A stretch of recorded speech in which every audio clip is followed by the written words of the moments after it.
Amare Stoudemire was drafted with the 9th overall pick straight out of high school by the Phoenix Suns, who was one of few Rookie of the Years straight out of high school. Since then, he's been a 6-time NBA All-Star and made the All-NBA First Team in 2007.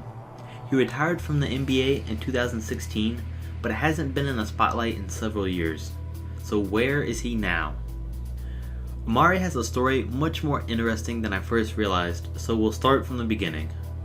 Amare Stoudemire was born in 1982 near Orlando, Florida. His parents divorced when he was young, and his dad passed away of a heart attack when he was only 12 years old, and his mother was in and out of prison. He occasionally lived with several people that guided him throughout his life, including a police officer, his AAU coach, and a minister. Since he was moving from home to home so often, he transferred between 5 high schools in 2 different states 6 different times, which caused him to miss his entire junior year of basketball. He credits God and Tupac for getting him through his hard times. As a child, he looked up to Shaquille O'Neal. Amare didn't start playing organized basketball until 14 years old. He played only 2 years of it in high school, but averaged 29 points, 15 rebounds, and 6 blocks as a senior. This led to him playing in the 2002 McDonald's All-American game with future teammates Carmelo Anthony and Raymond Felton. Stoudemire committed to the University of Memphis, but later changed his mind, going straight to the NBA with the 9th overall pick in the 2002 draft by the Phoenix Suns.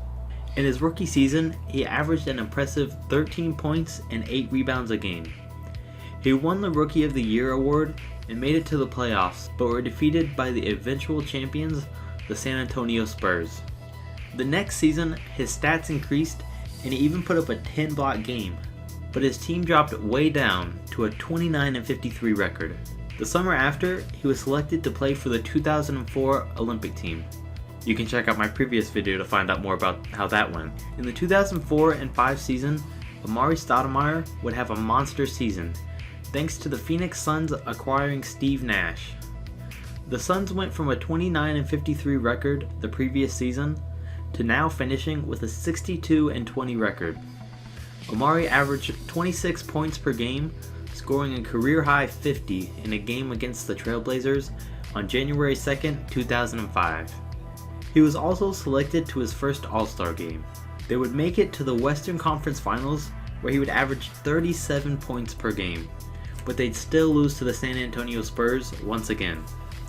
Stoudemire sat out basically the entire next 2005 and 6 season due to a knee injury. At the beginning of the next 06 and 7 season, he said he would make the All-Star team once again, and he was right. He finished that All-Star game with 29 points and 9 rebounds, finishing second behind Kobe for All-Star MVP. The Suns would go on to lose to the Spurs in the playoffs once again, even though Stoudemire averaged 25 points, 12 rebounds, and 2 blocks for the series. In 2007 and 8, he'd once again lead the Suns with 25 points and 9 rebounds a game and make the All-Star team. In February, he would join forces with his childhood hero, Shaquille O'Neal. During the playoffs, you guessed it, they would yet again be defeated by the Spurs. He'd then withdraw from the 2008 Olympic team because he didn't want to risk another injury like he did after the 2004 Olympics. He'd become a starter for the West in the 2009 All-Star game. 4 days after the game, he would suffer a detached retina in a game against the Clippers, forcing him to miss the rest of the regular season and making him wear protective goggles for the rest of his career. In the 2009 and 10 season, a report came out that the Suns and Cleveland Cavaliers discussed a trade that would see Amare Stoudemire paired up with LeBron James, but it didn't go any further than a discussion. He'd go on to lead his team to the playoffs once again, beating the Portland Trailblazers in the first round 4-2, and sweeping the San Antonio Spurs in the second round, finally getting his revenge. The Suns would get beaten by the eventual championship team, the Los Angeles Lakers. After the loss, he would opt out of his contract with the Suns and sign with the New York Knicks for a deal of 5 years and $99 million. He finished his time with the Suns being the 4th in franchise history with a scoring average of 21 points per game, 5th in blocked shots, and 3rd in rebounds. Stoudemire would go on for the 2010 and 11 season to be the first Knicks player to be named as a starter of the All-Star game since Patrick Ewing. He scored 29 points in the game. On February 22, 2011, the Nuggets made the huge blockbuster trade that sent Carmelo Anthony and Chauncey Billups to the Knicks. Amar'e then had one of his best seasons ever, averaging 25 points, 9 rebounds, and 2 blocks per game, shooting a great 43% from the 3. But these great stats didn't stop the Knicks from getting swept by the Boston Celtics in the first round. In an interview in the offseason, he would state that he's been aware since his youth that he was Hebrew from his mother's side, and that it played an important role in his development as a person. During the 2011 and 12 season, Amar'e's older brother passed away in a car crash.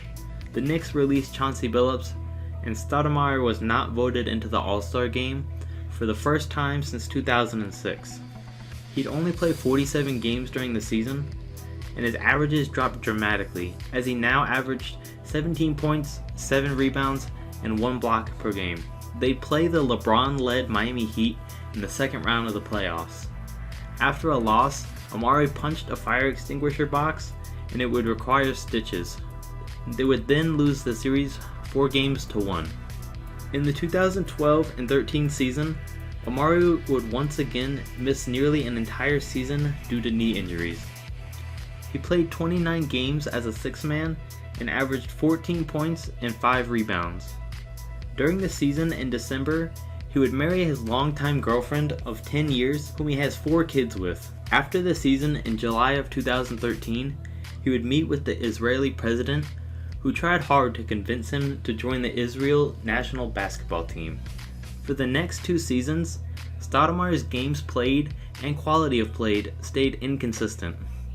The Knicks would miss the 2014 playoffs. Although in December of 2014, he purchased a 185-acre farm in New York as a place for where him and his family can get away on weekends and in the off-season. He was waived by the Knicks on February 16, 2015. 2 days later, he would sign with the Dallas Mavericks and finish the season with them, averaging 10 points and 3 rebounds in 29 games. On July of 2015, Amar'e would sign with the Miami Heat. He would continue to play limited games and minutes due to injuries and soreness. His season high for points in a game was only 14. He signed with the Knicks again on July 26, 2016 to retire as a Knick. He retired after a 14-year career. This was the last time he was seen on an NBA court, so where is he now? Although he retired from the NBA, Amare Stoudemire still chose to play basketball. On August 1, 2016, he followed his heritage and signed a 2-year deal with the Hapoel Jerusalem, which is a team that he co-owns in the Israeli Basketball League. They won the League Cup and Championship in his first year with the team, surprisingly with him only averaging 9 points and 5 rebounds. He's made over $100 million in his NBA career, and he's only 34 years old. He hasn't said when he officially decides on retiring from basketball, but I'd expect him to retire altogether once his contract with the Hapoel Jerusalem is up. If you enjoyed this video, make sure to comment who you'd like to see where they are now next, and like and subscribe to make sure you don't miss the next video coming soon.